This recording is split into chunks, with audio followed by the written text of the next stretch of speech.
Hi there, and warm welcome to this event. I am really glad that you could join us today on the road to zero emission. Right now, I am driving one of our 100% electrical trucks, and it's fantastic. This truck is so powerful and great to drive. We have all the equipment and all the features here. But there is one big difference. We are transporting goods with zero emissions. But before I go into the studio with my colleagues, I have one very important mission. I will deliver this truck to the logistic company DFDS. They are like us, determined to cut the CO2 emission and move to electrical trucks already today. So how can we speed up the shift and really take the leap? What does it take from all of us to really go electric? Well, that is exactly what we will talk about today. So stay tuned.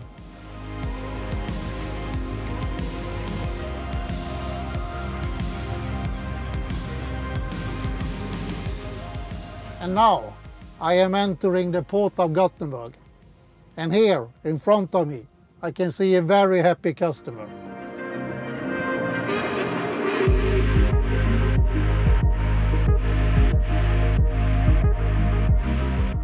Hello, Niklas. Hello, Roger.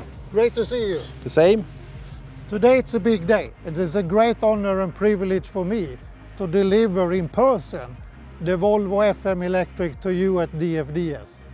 Thank you, Roger. It's been really an honor, and we've been waiting for this moment for quite some while. And this is such an important milestone for DFDS. And this is the first step for us, but there will be many more trucks to come, and we will embark our journey on the electrical mobility. So Niklas, big congratulations and good luck with the new Volvo FM Electric. Thank you, Roger. Josephine, I'm a little bit late, so stay tuned. I'm coming soon into the studio. We're looking forward to having you here, Roger. Welcome to this broadcast from Gothenburg in Sweden.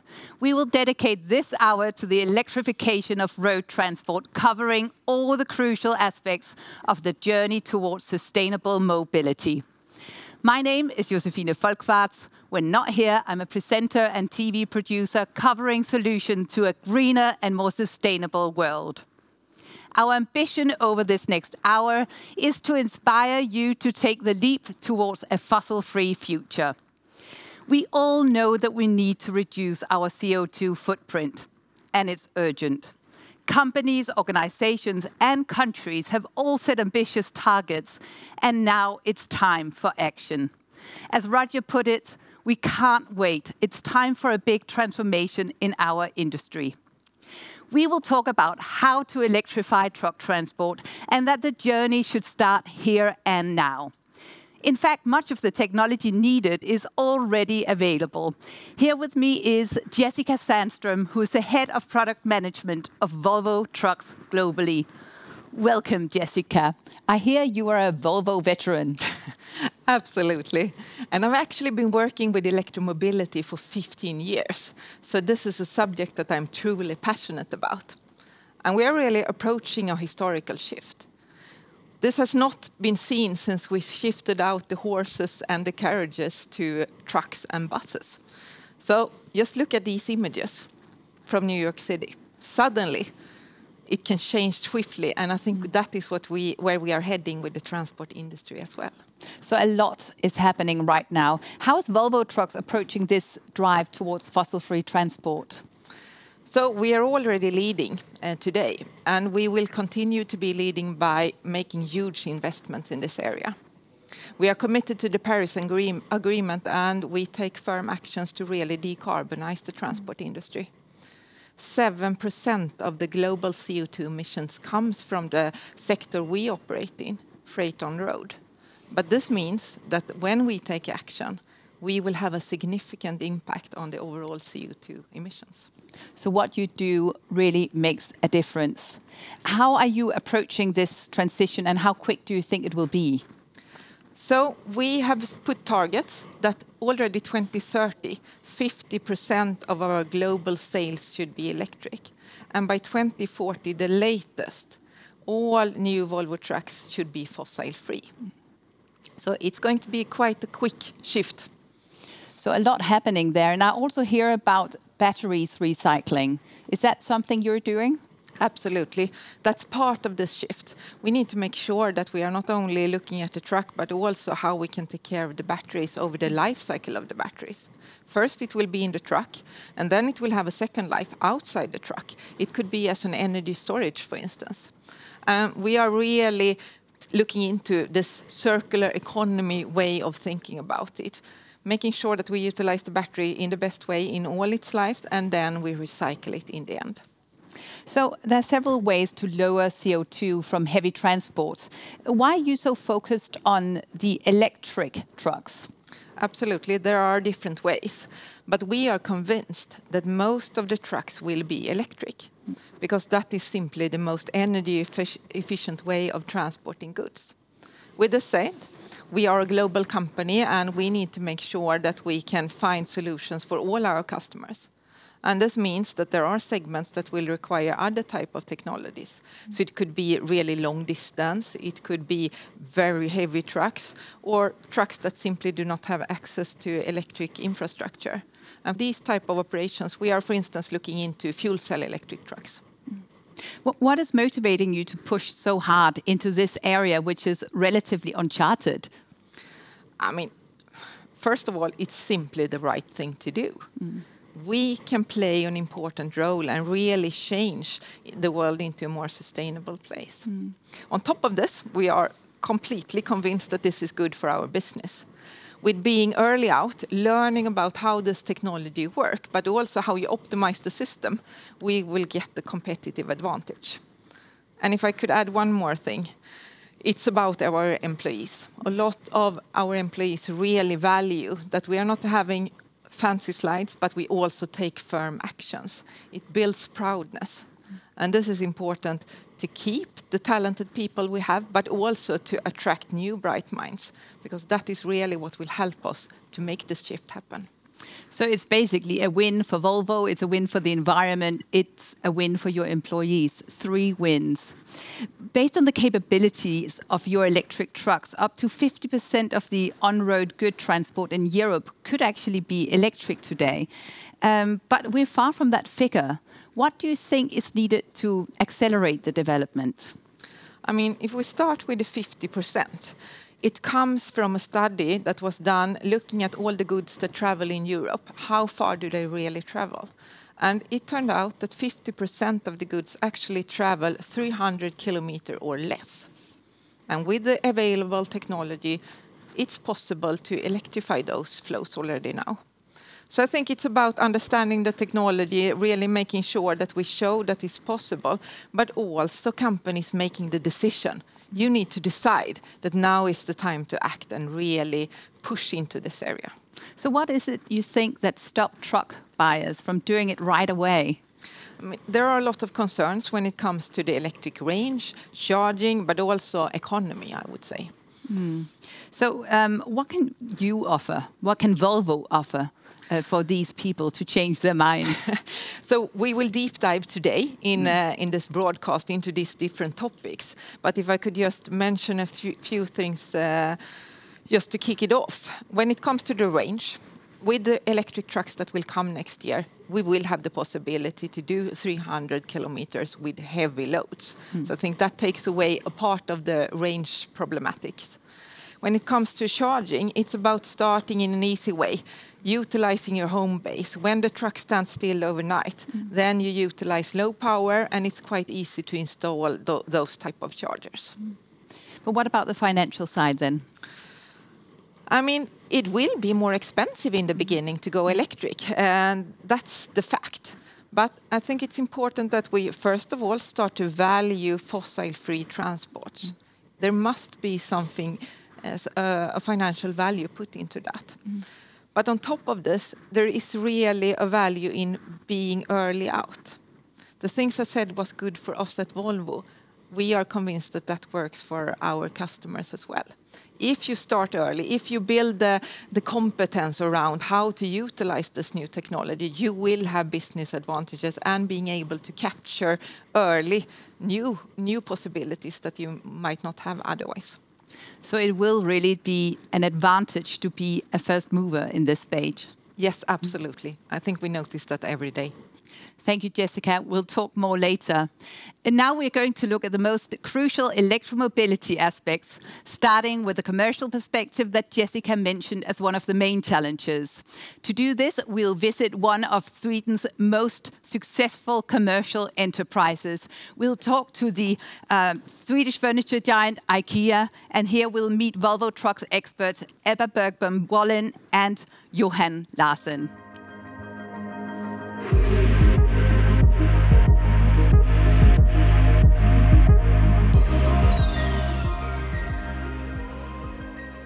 Hello everyone and welcome to IKEA. This is definitely the time to be an early adopter, to learn and to get a head start in this transformation journey that is here to stay. Yes, the key is to learn how electric transport assignments influence operations when it comes to productivity and route planning with charging requirements in mind. And there are of course new possibilities, such as excellent working environments for drivers, and extending delivery times to nights or early mornings and shaping the brand image.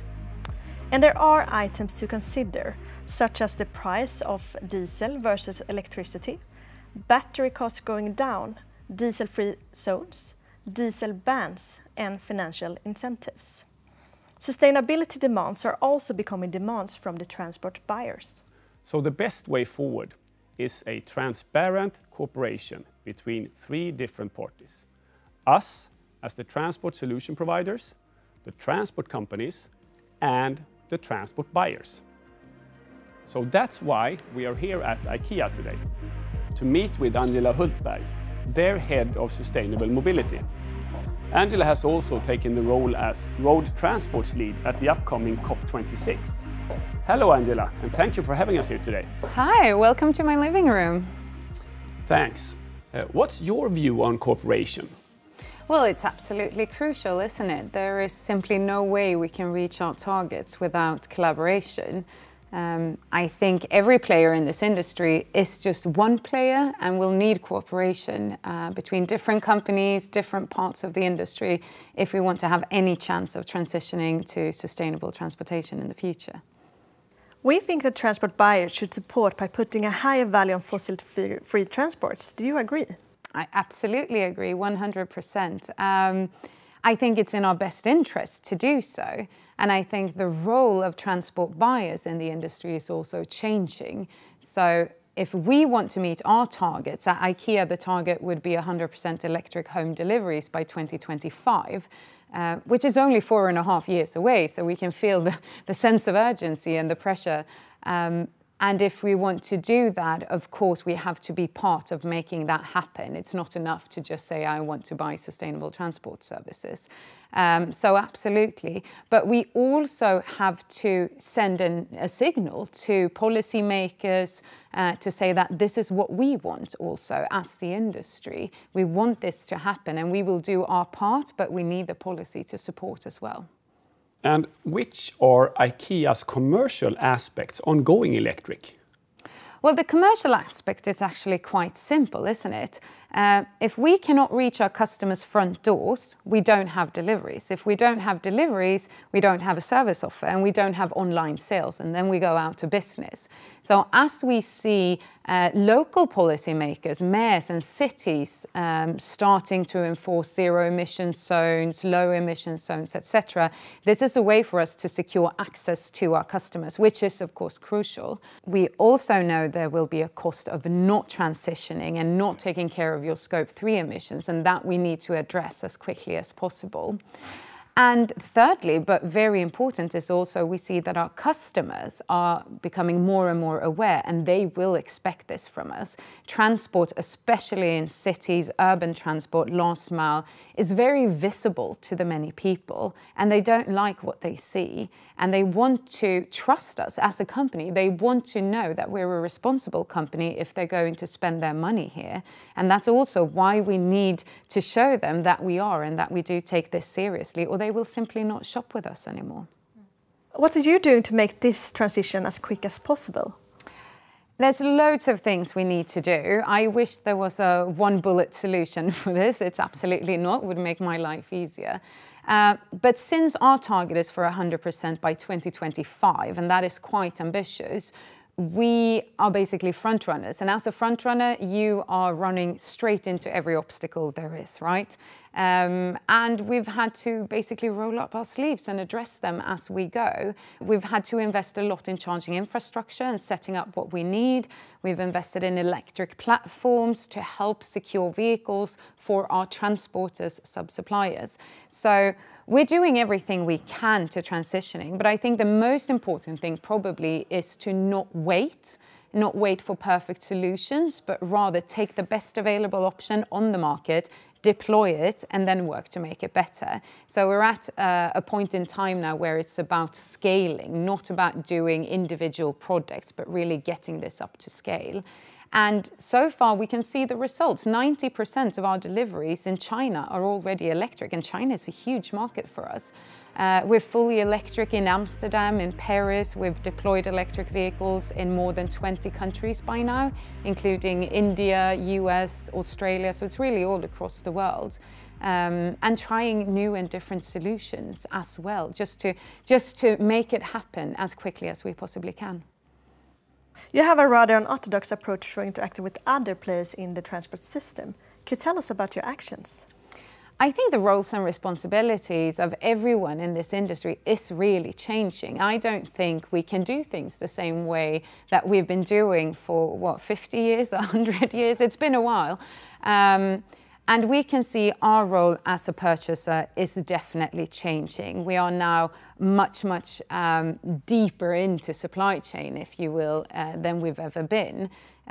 Working, like I said, with OEMs to develop vehicles, buying leasing platforms so we can buy the vehicles for our service providers to lease, different digital platforms, EV sharing platforms, charging infrastructure platforms, efficiency platforms, a lot of platforms, and things like that. So I think it's about finding the partners who wants to go on this journey with you, and then see, what do I bring to the table? What can you bring to the table? What do we need? And I think where we see the best result is really where we have gotten together with other players in the industry, vehicle manufacturers, transporters, local policymakers, charging infrastructure companies, and really see, okay, what can you do? What can I do? What can we do together? How do we make this happen quicker?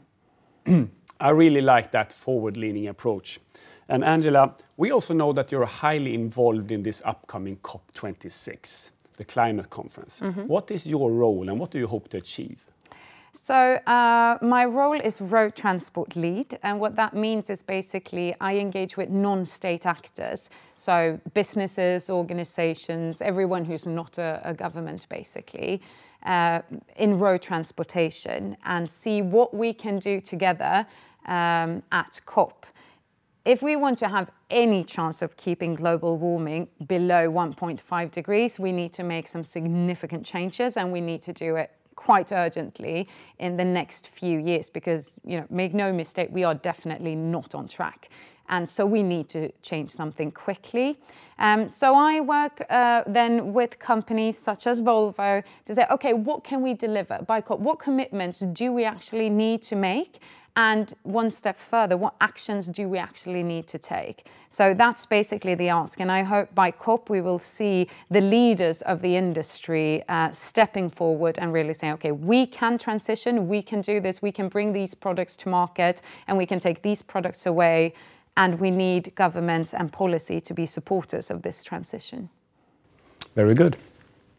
So thank you, Angela. Thank you for having me. We have Amazon with us today, and they are another progressive giant with big electric mobility plans. We have Helder Welho, the line haul director from Europe, with us. So, hello Helder. Why is the CO2 issue important to Amazon? We are committed and invested in delivering sustainability across all of the areas that we operate in. It's a win-win situation for us. It's good for us, it's good for our communities, it's good for our customers, and it's good for the employees that work with us. Which role does big transport buyers have by leading the way? There must be a demand for sustainable transports, and the buyers of transport naturally play an important role. At Amazon, we've been working on sustainability for many years. In 2019, we decided to use our size and scale to make a difference. That's why we co-founded the Climate Pledge. With this pledge, we commit to becoming net zero carbon across all of our businesses by 2040, a decade ahead of the Paris Agreement's goal of 2050. What is your approach to fossil-free transports? Yeah, we are electrifying our delivery fleets. You probably know that Amazon's ordered 100,000 new electric delivery vehicles that will be on the road by 2030. Across Europe, our delivery fleet is already comprised of thousands of low or zero-emission electric vans, and we are using e-cargo bikes for deliveries in some urban centers. How important are electric trucks in your strategy? Well, we have a vision of operating a fully sustainable fleet within our Amazon Freight Partner Program. We're investing in a variety of solutions to decarbonize our freight transportation network. We are testing electric and hydrogen-powered trucks. We also use gas-driven trucks, which are fueled by renewable natural gas sourced from landfills and dairy farms. These initial investments allow us to test the performance of different sustainable technologies and determine which solution could be most effectively scaled across our network. What are the main challenges by going electric? Yeah, and like last mile delivery, long distance transport has had so far few low carbon technologies available. And I welcome Volvo Trucks' new electric product range. There are as well investments into infrastructure required, as there is a need for facilities available that support charging of vehicles and so on. Achieving net zero carbon emissions is an ambitious goal for us, and we recognize that it's a difficult challenge because we have a deep and large physical infrastructure, and it's not going to be easy, and we can't do it alone. But we are also very optimistic, and we want other companies to join us on this journey to accelerate the pace and make this change happen. We deliver more than 10 billion items a year, and we believe that if we can meet the goals of the Paris Agreement 10 years early, then anyone can. Thank you, Helder, and thank you, Angela, for lending us your living room. Now, let's go back to the studio. Thank you so much, Johan and Ebba. Jessica, it must be so inspiring for you to hear how large transport buyers are really pushing for action, wanting to do the right thing. Yeah, I mean, it's super inspiring. And it really shows that we are not the only ones who think that it's time to act instead of sitting and waiting. So it's really big players like IKEA, DFDS, Amazon that is showing the way. And today, I hope that we will inspire more companies to dare to take the leap and really make the decision to go in this direction. And together, I'm convinced that we can really make this happen. Exactly, Jessica. And as we see from the recent coverage by the BBC and CNN, society is really interested in this. People, they think it's fascinating to see how Volvo Trucks are delivering beer across Manhattan. It's fantastic to see the coverage we get with this type of new solutions. It really goes to show that even these small leaps, they seem like very big advances on a societal level. Yeah, I think people are really wanting to see these types of good showcases, showing that there is a possibility to really make a difference. Small leaps like this really are important for society. A lot of you potential users are, of course, curious about the trucks and services and how electromobility will influence your operations. In the next steps, we'll visit Manhattan beer distributors on the North American East Coast to hear their views on going electric. After that, we'll take a closer look at the trucks sold here in Europe, and we'll look at that together with our experts, Jonas Odermalm, Olga Bolankina, and Rickard Unnesen. But first, let's go to New York City.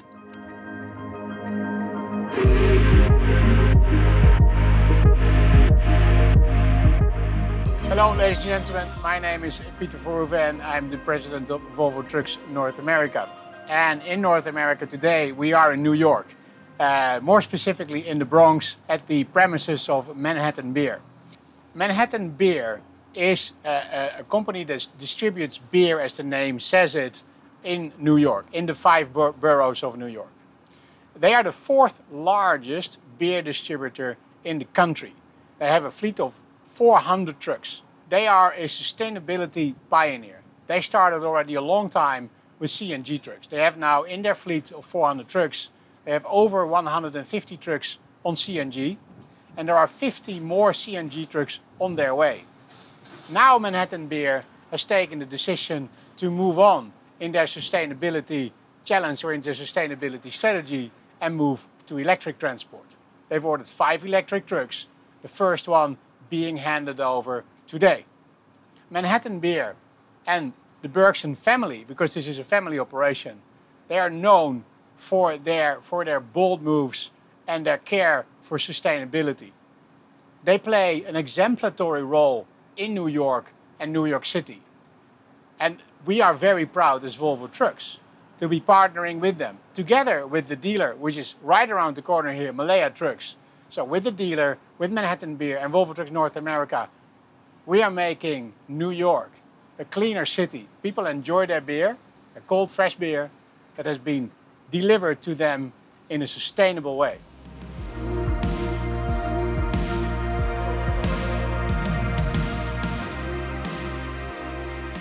My name is Mitchell Bergson, and I'm the Chief Transformation Officer at Manhattan Beer Distributors. We're motivated to lead in sustainable transport solutions for several reasons. Most importantly, it's the right thing to do for our people, it's the right thing to do for our business, and it's the right thing to do for our communities. It's in keeping with our values, and it's really an extension of work we've done over the last 2 decades, investing first in compressed natural gas technologies, CNG, along with partners like Volvo, and now transitioning and continuing that evolution with electric vehicles. The benefits of being an early adopter of electric trucks are just that. We're early, we get to get ahead of the game. The sooner we start, the faster we can train our people and generate positive change, positive impacts for our community, for our business. And we also can't really afford to wait at this point to have systemic solutions to address climate change.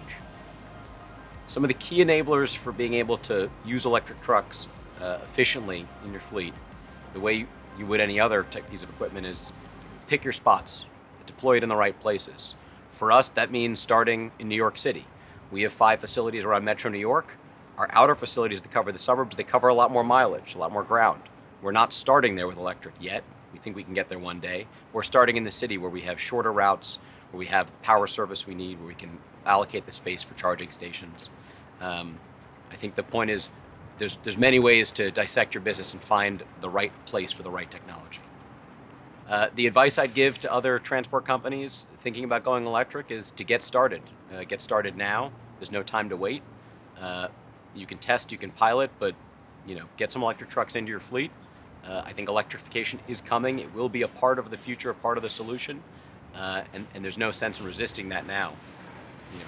Get on board with the change.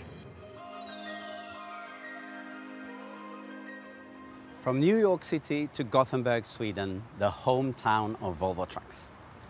I'm here at our dealership just outside Gothenburg with another truck from our battery electric vehicle range, the Volvo FM Electric. And just like the VNR in the US, this truck is developed from the same platform as its diesel and gas-powered counterparts.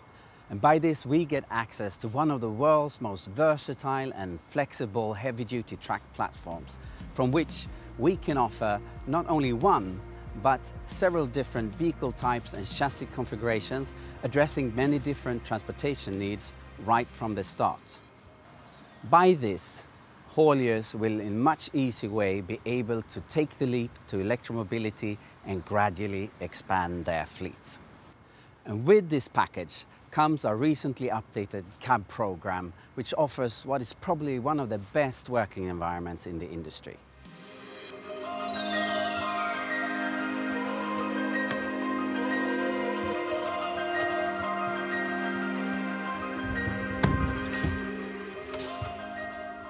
Here, drivers that are used to a present truck will feel right at home.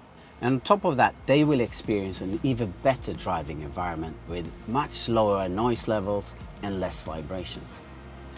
And when asking a driver how it feels to drive an electric truck, he told me, well, Jonas, imagine yourself working from home, sitting in your kitchen with your kitchen fan on all day long, day in and day out.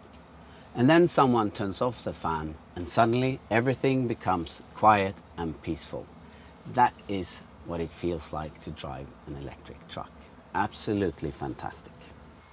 Volvo Trucks started our journey of electrification with the Volvo FL and FE Electric in production since 2019 and often used in city distribution, waste handling and lighter construction work. With this year's European launch of another 3 heavy electric trucks, the Volvo FH, FM and FMX Electric, we continue our journey with products supporting longer ranges and heavier loads. In Europe, sales has already started and production will begin the second half of 2022. With determination, we continue our journey towards electrification, offering products and services designed to make the leap towards zero-emission transports as easy as possible. Talking about services, today I have my colleagues with me, Olga Bulankina and Rickard Unosson from this particular dealership, who will give you all the facts about our service offer. Over to you, Olga and Rickard. Thank you, Jonas. We talk to customers every day about how can we make them feel comfortable going electric. You're head of service sales at this dealership, so what input do you get? Our customers are very interested in the products, but they have many questions. How can I be sure that the truck can handle my transport missions? How does range affected by route and weather conditions? Where and when do I charge? Things like that. Yeah, I can understand. They are trying to secure that their daily operation is working same smooth as of today. So, and our services will support covering those issues. So the electric truck owner will get to adapt the new technology faster and with better total cost of ownership. Is it just like for diesel and gas-powered truck, the starting point is the service contract? A service contract is the foundation for peace of mind. Indeed, precise planning is key for successful transport operation. And here we will help our customers with range and route planning.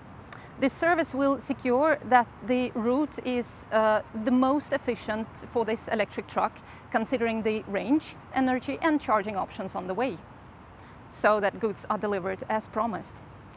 But if looking into the efficiency of the usage of the truck, so will you provide any special training for the drivers? Yes, as a driver it makes a big difference. We will provide the drivers with onboard live coaching and to optimize energy usage. And we will complement with off-board energy reports in Volvo Connect. Yeah, with these services it will be easy to start operating electric truck. And for those who want to try first, then the short-term rental options will be available. So all in all, it's a high time shifting to electric. And we will support our customers all the way and secure that we are choosing the most easiest and efficient route to start with. On that, thank you, Rickard, and back to you in the studio. Thank you so much, Jonas, Olka, and Rickard. I see that there are great opportunities for support here. But I also hear that a lot of transport buyers are concerned and also curious about charging. Absolutely. This is an important topic, and we got them covered. So we are not only providing the most suitable charging hardware, we are also working with remote monitoring to make sure that we utilize the truck charging time in the best possible way to avoid downtime. So there are some great ways to keep in mind here. And we'll actually learn more about the art of charging in the next step. Let's move back to DFDS, where we'll meet two of Volvo Trucks' charging experts, Magnus Broback and Henrik Engdahl, talking more with Niklas Andersen about how DFDS's new Volvo FM Electric will get its power.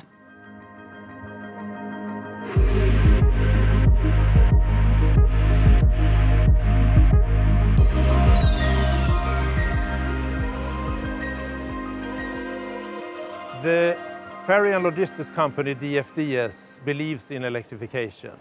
They are one of the first customers using electric trucks in commercial operation.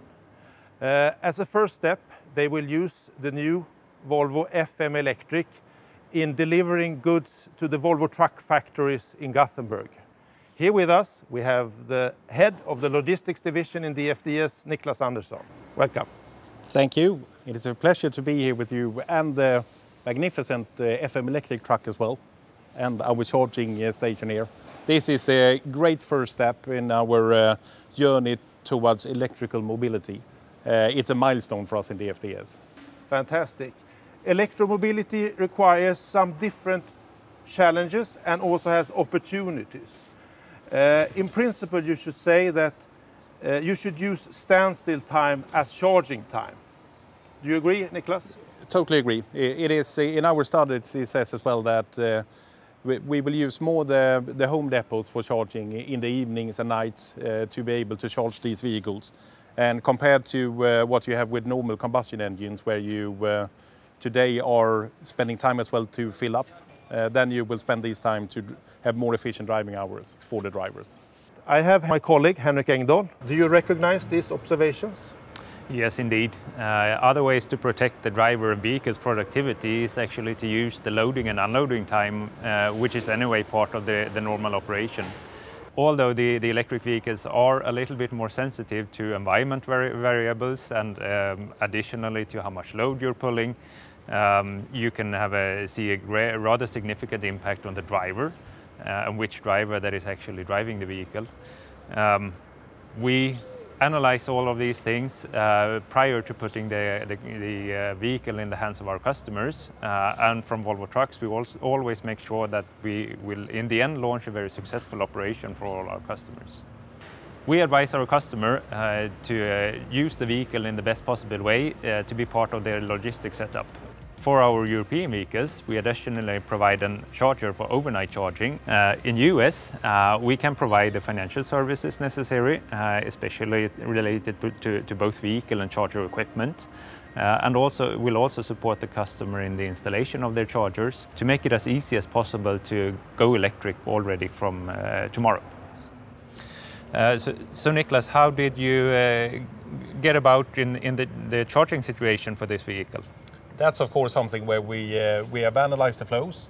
We have looked at the specific pattern for this truck as well.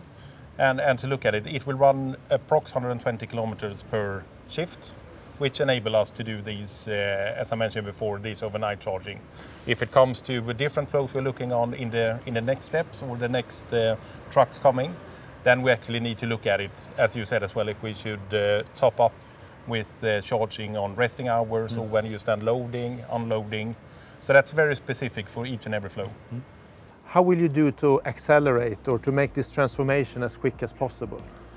What we will do together with you, of course, is to analyze the different flows we have. We're pretty certain that with the challenge of charging infrastructure, that will be in the biggest strongholds we have, where we need to build like a Gothenburg or a UK Immingham, where we have a lot of trucks.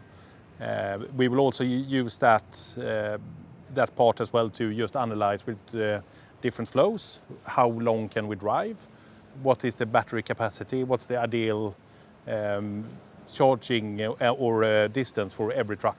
We will use this together with you as well, of course, to analyze even more what can we do, where do we need the important charging stations throughout the geographies we are acting in today.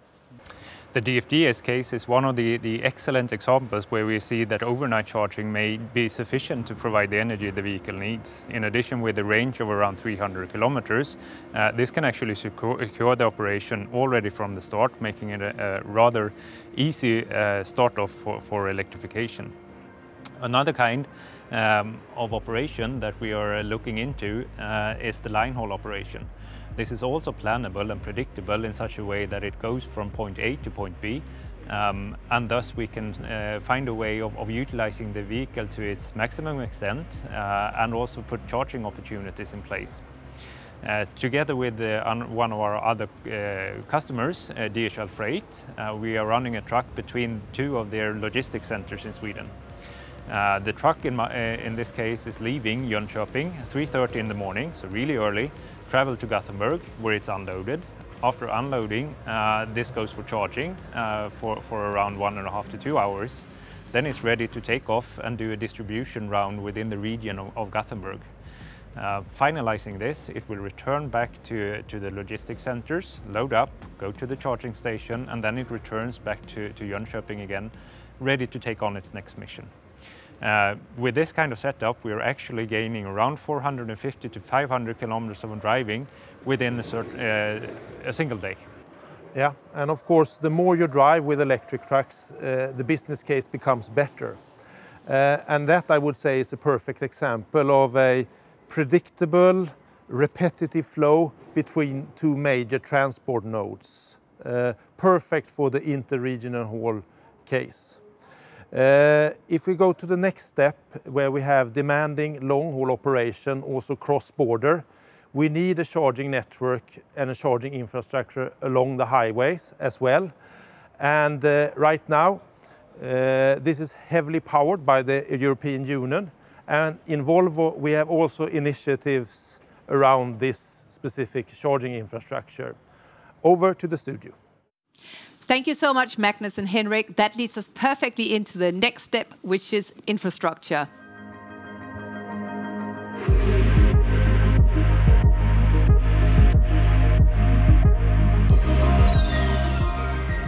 And who better to make us wiser on infrastructure than you, Roger? How was the delivery? You are now back. It was very good, very positively, of course, and a very, very happy customer. And the good thing is, of course, with this truck, they will transport goods with 0 emission. That is fantastic. What is also then even more positive is that we signed a deal now with DFDS for 100 Volvo FM Electric that will be transporting goods and driving the journey towards fossil-free transport. DFDS, they have really taken a step, and they are in the leader into this transformation. And we hope that more customers will follow this journey as well. That is really fantastic. Congratulations to Volvo and to DFDS. That's amazing. 100 battery electric trucks now soon on the roads. Yes. So, and we are seeing a trend going in that direction. The Automotive Industry Organization, Asia, actually predicts that by 2025, there will be approximately 40,000 battery electric, both medium and heavy-duty vehicles operating in Europe. And 5 years later, the figure is expected to rocket to 270,000 electric trucks. So there's a lot happening here. So it really does highlight that we need a purposeful development of the charging infrastructure, especially in the long-haul segment, where Volvo is strong, right? Correct, and you are very right. The infrastructure of charging and the density has to be built out. But we are also then very confident that this will happen, because this transformation will then go in this direction, and we need to then drive towards the fossil-free transport solutions. But of course, investments has to be done into the infrastructure of charging. Politicians in various countries around the world need to make this move and to really make it happen. Other companies need to put money into this as well, so we're then getting out then a good charging infrastructure. What is good as well, it is the Volvo Group. We are taking a big lead and making investment ourselves and building out our own public infrastructure of charging solutions. So, Jessica, that's absolutely amazing. I can hear a lot of things are happening. And what else do you think that Volvo is doing to promote this development? So we support with the most suitable charging hardware. If you buy a truck in Europe, you will get the charger. In US, we can also include the charger and the installment in the financial solution. So it's really easy to get going. And on top of that, the infrastructure that Roger was into, it's a collaboration with other big actors in our industry to build a high-performing charging network across Europe. So this means that we will have at least 1,700 high-performing green energy charging points across Europe, close to distribution centers and highways. And this is just the beginning. So what else is on the cards in terms of Volvo Energy, Roger? No, we are doing a lot more into this transformation. For sure, then the charging, as we talked about, we will have done charging in our own distribution network, for example. All our dealers will have this. We have also then set up a new business area called Volvo Energy, and they will work with end-to-life battery for new batteries until the end of the life of the batteries, and taking care about the whole value chain and to recycle the batteries as well. And also then working heavily with the charging infrastructure. And it's really good to have a business area that is fully concentrating on these items. There are actually also a lot of public initiatives paving the way for rapid progress. So a lot of things are happening, and it's so great these days when you open the news. It's always something that is pointing in this direction, I think. And for us, one important occasion is the upcoming COP26. We will go there and we will push for the transformation to happen quicker. We really need to make sure that we support in this decarbonizing of the transport industry. And actually, the European Union also pushes for fossil-free transport. They want a fossil-free future, and they're using this carrot and stick approach. Tell us a little bit about that, and is it working? I think that the incentives are really encouraging. This is what will increase the speed. We see that it really pays off, and it pushes the transport buyers into taking this leap earlier rather than sitting and wait. So absolutely, it pays off. And on top of that, we see that diesel bans will come, and there will be more business opportunities for companies that have taken this step. Germany, of course, has a very progressive approach for making this happen. And we now have Kurt Christoph von Knobelsdorff, who is the managing director of the organization called NOW, which is working on climate neutral initiatives on behalf of the German government. Welcome, Kurt Christoph. Germany has, as many other countries, set ambitious goals for becoming climate neutral. What's needed next? I do think that we should now shift our attention from formulating ambitious goals to implementing them, and to start implementing the necessary measures in achieving them. What is needed to reach the climate change targets? To reach the climate change targets, we have to electrify heavy road transport, which means we have to switch to alternative drive trains. And the German goal, the goal of the German government, is that by 2030, 1/3 of the mileage covered by heavy road freight transport vehicles is either with an electric drivetrain, electric alternative drivetrain, or based on electricity-based fuels. And what support do electric truck buyers and charging station builders get now? We are funding 80% of the additional expense for truck buyers. Same funding applies for buyers of diesel trucks that have been converted to an electric drivetrain. And we also have 80% of subsidies for refueling and charging infrastructure. So the purpose is to gain speed. What do you think will be the result of these ambitious incentive initiatives? I'm pretty confident that the measures we are about to take now will lay the foundation that large parts of heavy road transport will be electric by 2030. There's the pressing problem of climate change. There's a strong political will to change things. We have a huge amount of funding possibilities. We are working on the regulatory framework. So in the end, this will work out, and I'm pretty sure that by 2030, we will be electric by large. That sounds promising. Thank you so much for being here with us, Kurt Christoph. Jessica, there's really some great things happening here, I must say. You must be excited to see all of these advances in Germany. Absolutely. I think it's fantastic news. And it will be so interesting to follow how this will help the German market to develop. So we really are seeing a green wave on the way. Absolutely. After looking at multiple aspects of electromobility, commercial, products and services, charging and infrastructure, we are now approaching the end of our broadcast.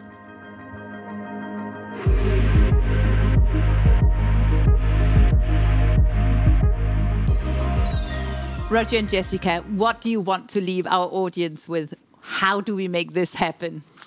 Big sense of urgency. That is a key to make the transformation, and we need to act now. The technology is there, the transformation is happening, the charging and the infrastructure is being built out.